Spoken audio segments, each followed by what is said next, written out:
Good evening, everyone. My name is Andrew Dowd. I'm a public information officer with the Ventura County Fire Department, and I'd like to start by providing you some quick updates on the mountain incident. The mountain fire is currently at 20,630 acres and 21% contained. There are 2,918 personnel actively engaged in this fire. The mountain fire is operating under a unified command structure with the Ventura County Fire Department, CAL FIRE, Incident Management Team 5, and the Ventura County Sheriff's Department. We want to thank all of our mutual aid agencies from around California and beyond that have come here to help with this effort. Our community thanks you. Although fire activity has decreased in the most heavily impacted areas, our firefighters continue to be out in the community, helping and supporting our residents through this incredibly difficult time, while also looking ahead to ensure our community is protected against the upcoming winter months. And just a quick note on the format of our press conference. Each of the speakers will be introducing themselves and giving an update on their respective areas of the incident. And we'd like to just ask to hold questions until the end, and we'll make sure that our speakers address them. So I'd like to first introduce our Operations Section Chief, Nick Cleary.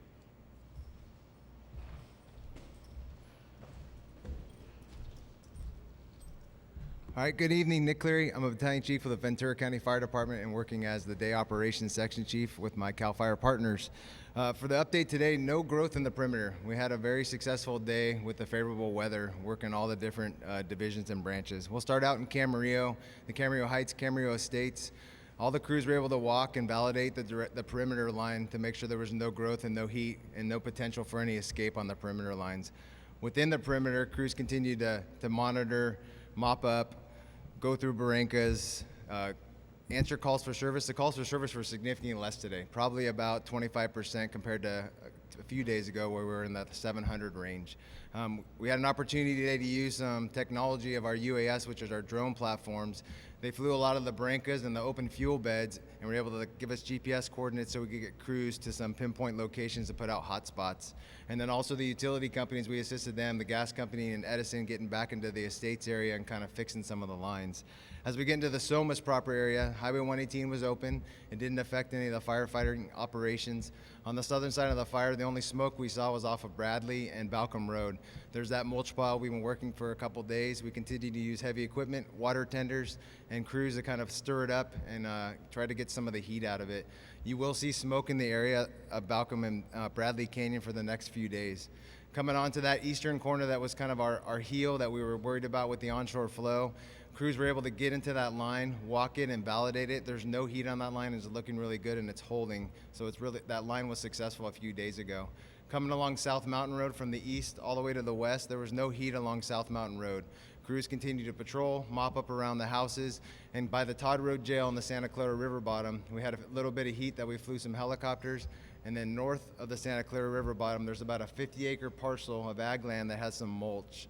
We were able to get dozer line all the way around that, and there's a plan to kind of use a sprinkler system to keep all that cooled, but you will see smoke probably for the next several days in that area of Todd Road Jail, Santa Clara River, but it is all contained and no threat to the line. Some of the things I wanted to pass on: expect smoke in the area of Bradley and Balcom, and then also in the Santa Clara River for those mulch piles. If you do see our firefighters, please engage them to come help you. That's what they're there for. If you need help going through any rubble, if you need help moving something, if you have a question, please engage the firefighters. That's why we want them out in the community to engage you. And then the second thing, and we need to kind of remind ourselves, we cannot fly private drones in the fire area. We have a fire traffic area. We have a temporary flight restriction. Today we had a drone fly. When you guys fly private drones, our policy is to ground any aircraft and ground our drones. So we want to be able to keep our aircraft flying for the needs. We want to be able to use our drones to find the heat and do surveys of any damage. Please keep those private drones off the ground. Have a great night, and I'll talk to you guys tomorrow.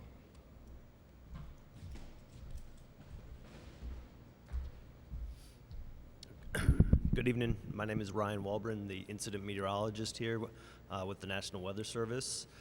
So today, obviously, we had favorable fire weather conditions.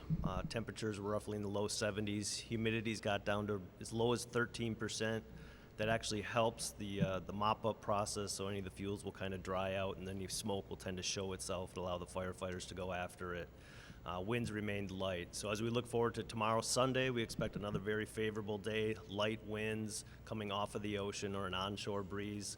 That'll keep temperatures in the low 70s, humidity values roughly 15 to 20%. And again, winds are pretty gentle, southwesterly in the afternoon, roughly 10 miles an hour with some gusts to 15.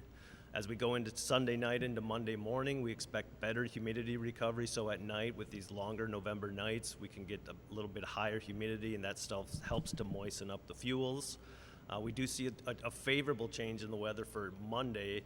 A cold front moving into Northern California will probably produce some clouds here. Again, much higher humidity values and cooler temperatures through the day Monday. Then what we're looking for is another change in the weather Monday night into Tuesday, where we will bring another round of those dry northeasterly winds.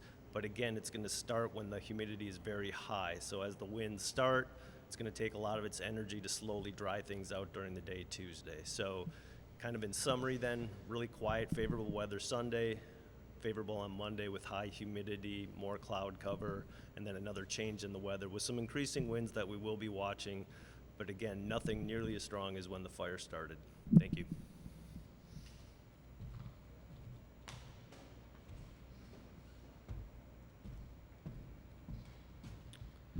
Good evening, everyone. Gene Potke, one of the damage inspection managers for the mountain incident. Today, as resources continue to arrive at scene, we have at least 12 inspection teams out in the field. With that, they have just collected just under 500 inspection points. I want to caution you that is raw data. That data has to be validated and verified by a team here at base camp that is being the second eyes on that data to ensure accuracy for reporting.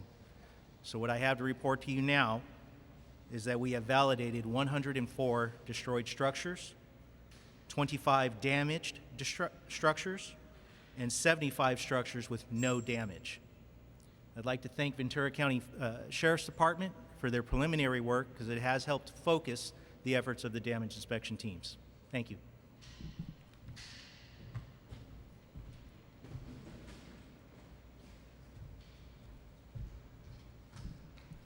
Good evening. Thank you for joining us today. My name is William Hutton, and I'm a captain with the Ventura County Sheriff's Office. First and foremost, our hearts go out to all residents and families who have been affected by this fire. We want to extend our deepest sympathy to members of the community who have lost their homes or have been displaced due to this fire. The impact on our community is profound, and we are working tirelessly alongside firefighters from Ventura County and neighboring areas, along with a vast amount of emergency services to bring this fire under control. We want to recognize the CAL FIRE Incident Management Team, Ventura County Fire Department, and numerous other agencies that have responded to the mountain fire. Thanks to those efforts, we've been able to transition several areas previously under evacuation orders to evacuation warnings. It's important to note that re-entering any area that's been evacuated is potentially dangerous. Fire-impacted areas may contain hazardous materials, as well as smoldering debris, damaged utilities, and hotspots. We are working towards lifting evacuations as soon as it's safe to do so. For current evacuation zones, please refer to vcemergency.com. In the meantime, rest assured we're doing everything we can to keep neighborhoods safe. The Ventura County Sheriff's Office has a large contingency of patrol resources in effective neighborhoods to deter criminal activity and safeguard evacuated homes. Community members are urged to report any suspicious activity immediately, as the Sheriff's Office has a zero-tolerance policy for looting during this emergency situation. In case of an emergency, you can call 911 or the Sheriff's Office non-emergency line at 805-654-9511. We are happy to report that as of 3 p.m. today, Highway 18 is open for traffic. However, there are still some road closures in effect. The current list of road closures are also available at vcemergency.com. Later next week, the Ventura County Sheriff's Office of Emergency Services is working on opening a local assistance center to assist residents who have been impacted by the mountain fire. The local assistance center will have a variety of resources available from state and local agencies to help individuals, families, and businesses access available disaster assistance programs and services, putting our community on the road to recovery. Further details will be available at vcemergency.com. Recently, the Sheriff's Office learned that there have been several reports of vendors offering various restoration services to victims of this fire incident. Please check with your insurance companies prior to contracting with any vendors. Again, for the latest information on the mountain fire, make sure to visit vcemergency.com. Thank you.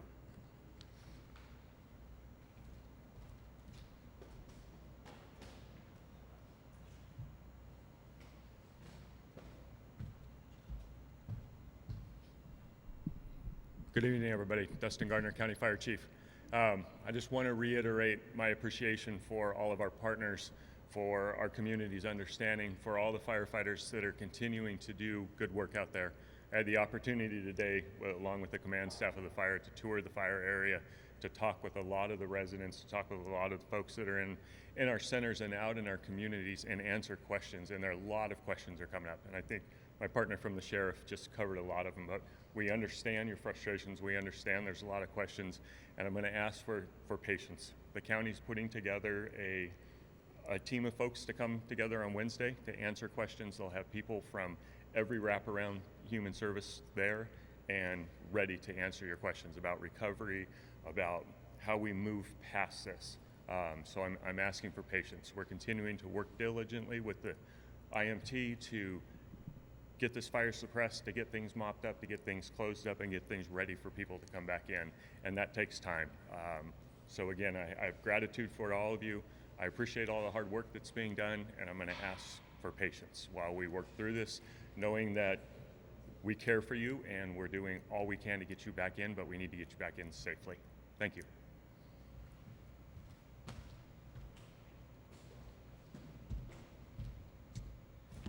Thank you, Chief. Just a quick note, we're going to have all the speakers come back up on stage, and we can address any questions that you may have. I'll make sure to point out which of the respective areas one of these individuals can speak. Okay? Do we have any questions? If you'd like to go to the mic there. Okay. Hi. Hello. My question's for meteorologist Ryan Walbrun. You forecasted it to be 13% humidity pretty soon, and how that's going to help. Why does that help? So today one of the weather stations reported a 13% reading, so that was observed on the fire.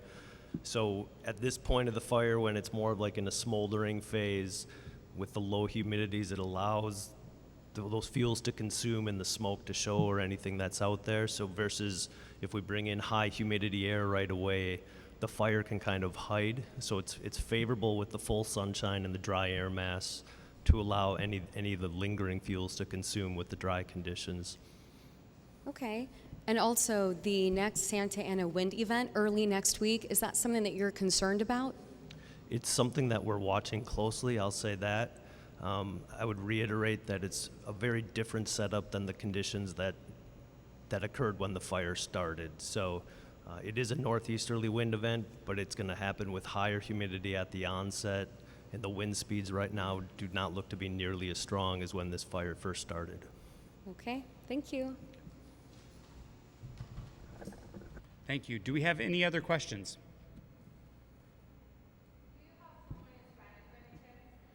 We have Spanish. We will discuss that with you as soon as the press conference is over to try to help support you. Thank you for asking. Any other questions? Very well. First, thank you again all for listening. Our next press conference will be held on Monday, November 11th at 6 p.m. in the same location. We will not be holding a press conference tomorrow. We encourage all members of the public to make sure and follow vcemergency.com for the latest updates on fire conditions and evacuation notices. You can also visit VC